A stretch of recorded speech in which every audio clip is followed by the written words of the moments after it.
Hello mga sisi, mga kasari, good afternoon. Habang wala pang bumibili, napakatahimik ng paligid. Time check 2 PM. Ayan, mag-display ako ng flat tops. Ayan, meron tayong dalawang pack ng flat tops. Nabili ko to sa grocery. Ang price nito ay 166 isang pack. So, 166 kung 2 pesos, 100 pieces ang laman, 200. So, may 34 ka. Pero, benta ko siya dito sa tindahan namin ng 2, 5 piso para malaki yung kikitain. So, dalawa na 5 piso, kung isa 3 pesos. And may item pala ako mga sisi ko. Yan, buksan natin to. Yan, meron pa. Dagdag paninta to sa tindahan, pero unahin ko muna to.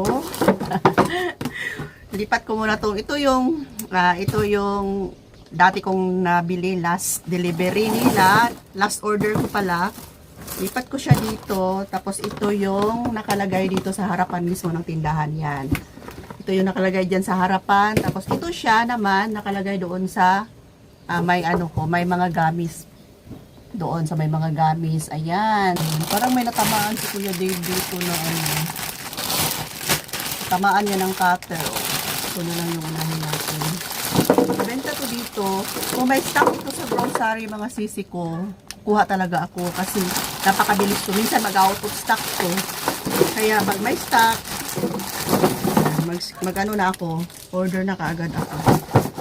Dalawa to, isa pa.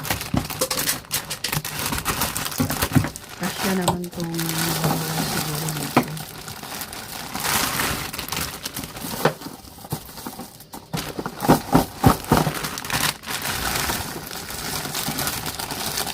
Diba? Oh, malaki yung aking lagayan. Ito yung lagayan ng lollipop na mahaba, yung jumbo, mga sisi ko. Busan natin lahat.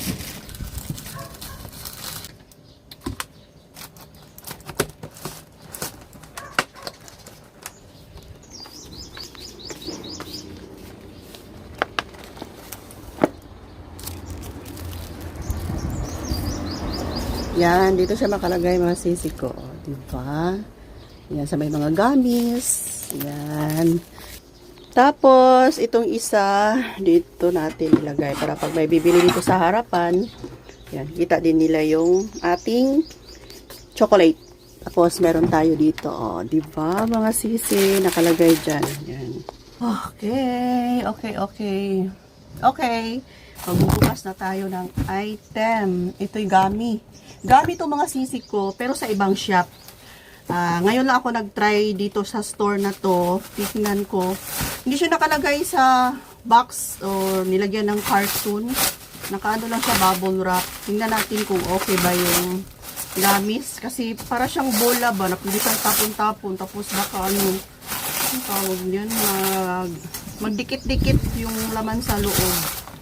Pangit na siya, mahirap siyang repack. Pero sige lang, tingnan ko.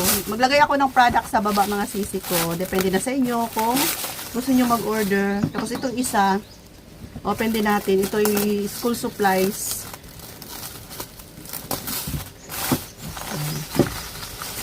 So natuto na rin akong bumili ng mga school supplies sa Shopee. Mura din naman kasi mga sisi ko. Yun pa yung ipunta ni Kuya Dave doon sa malayo, sa wholesaler. Tapos pila pa. Tapos yun lang yung bibilhin, di ba? Kung makahanap ako sa Shopee na lang muna. Ang nabayaran ko nitong gamis pala ay 316. Dalawa na siya. Wait lang. 316. Dalawa na siya kasi ang in-order ko na ngayon ay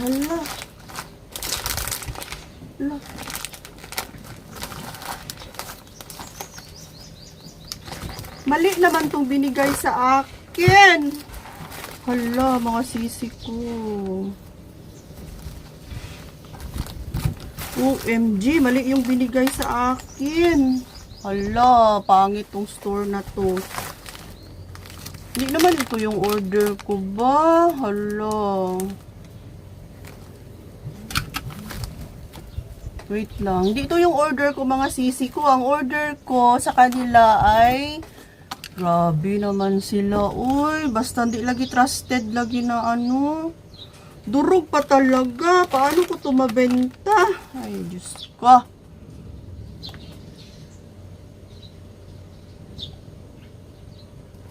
Ito naman YMS Kutkutin. Ang order ko sa kanila mga sisi ko. Ito na nga, first time ko nag-order dito. Wait lang, tingnan natin yung shop niya. Dami namang followers, 65.5. Tapos, 10K naman yung sold. Ayan o, 10K ang sold. And, yung order ko ay yung, nag-try ako dito kasi marami akong mapilian. Yung colorful na shark, yan mga sisi ko, yung colorful na shark at saka yung slice na parang fruits. No, bakit ito naman yung binigay sa akin? Madami pa naman akong ganito.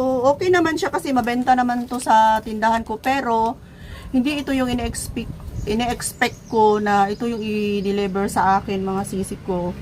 Kaya lang hindi ko siya na kuhaanan ng video. May video naman ako dito ngayon sa pag-vlog ko.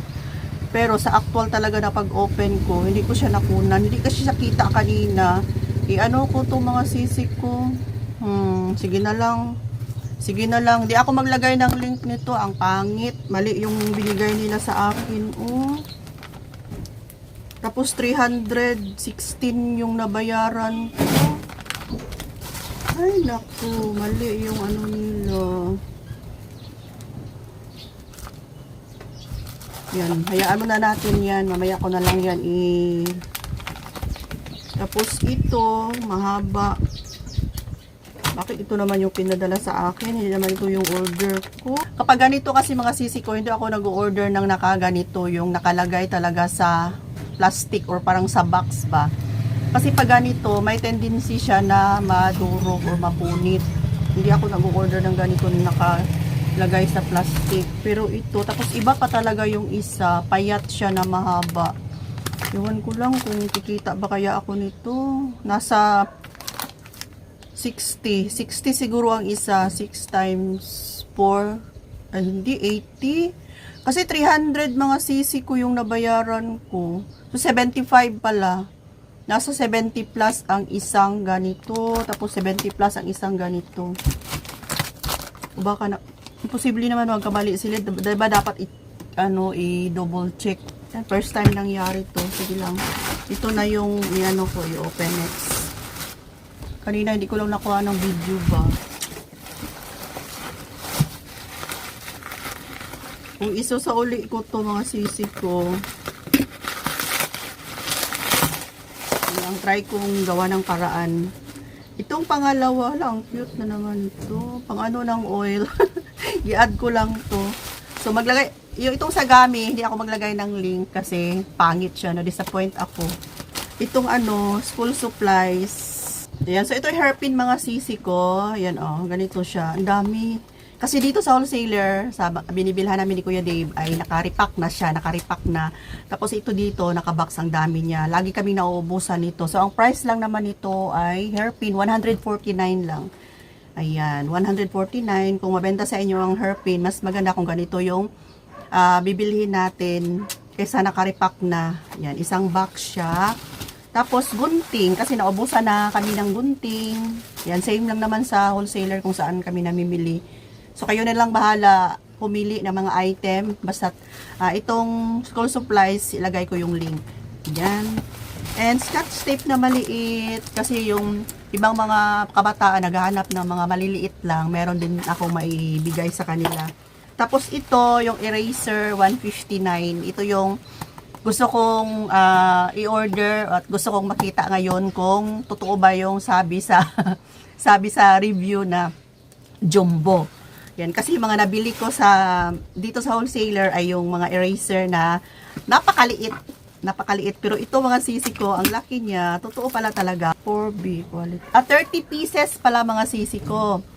So, ang laman nito ay 30 na piraso. Kung benta mo siya ng 10 pesos, 300. Tapos, ang puhunan ay 159. So, may, pabawas pa kung may vouchers tayo.